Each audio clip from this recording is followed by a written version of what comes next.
Now, as you recall, not too long ago, the chief financial officer of Huawei, which is a Chinese telecommunication company, was arrested in Canada awaiting extradition to the United States for allegedly violating the sanctions that the U.S. put against Iran. The unjust ones that they based on absolutely no evidence of Iran having violated the JCPOA agreement. Now, she was arrested and she was given ridiculous bail terms, like she had to wear an ankle bracelet, she had her passport taken, her family had to put up an insane amount of money as surety against her leaving the country.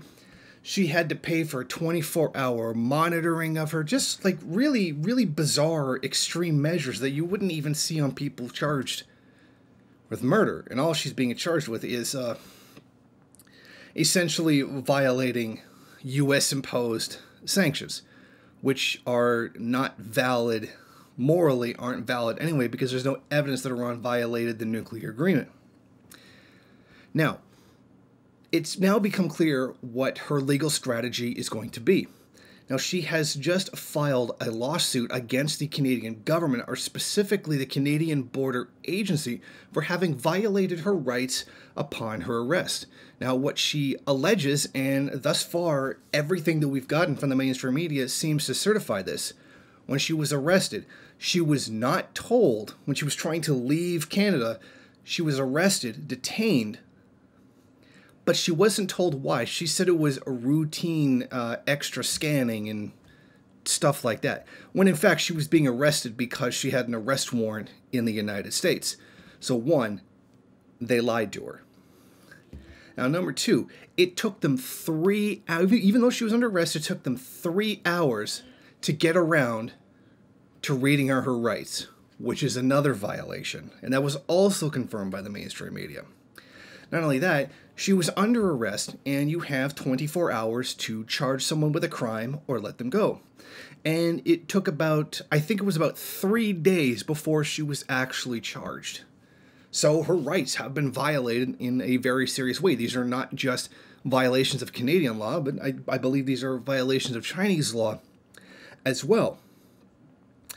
Now, they read her rights only after the procedure resulted constitute a serious breach of the Chinese national constitutional rights, the lawsuit alleges. Now, here's what's interesting about this. She was arrested in order to face a hearing about whether or not she would be extradited to the United States. If the arrest was unlawful, then her arrest is thrown out, and the whole case against her being extradited is thrown out, which means she's free to leave the country and cannot be extradited. So you see the really smart legal strategy that's being carried out here, and it is a very good one, because it seems very likely that she's going to win. Keep in mind that she is also, the family of billionaires and can really, really afford the best lawyers in the country, and no doubt will get the best lawyers in Canada for this. So it seems like the Huawei CFO is going to be okay after all, and the Canadian government is probably going to get dinged for a very hefty penalty for Canada Border Services Agency for violating her rights and not arresting her properly, not reading her rights, the police taking too long to charge her with a crime. So in the end, it's really the incompetence of the Canadian Border Patrol Agency and the Canadian police for not doing their job properly. Thank you for watching. If you like this program, then please head over to my Patreon page and set up a monthly donation. It's your donations that keep this program running. Also, if you would like, please rate, comment, subscribe, and share in various social media.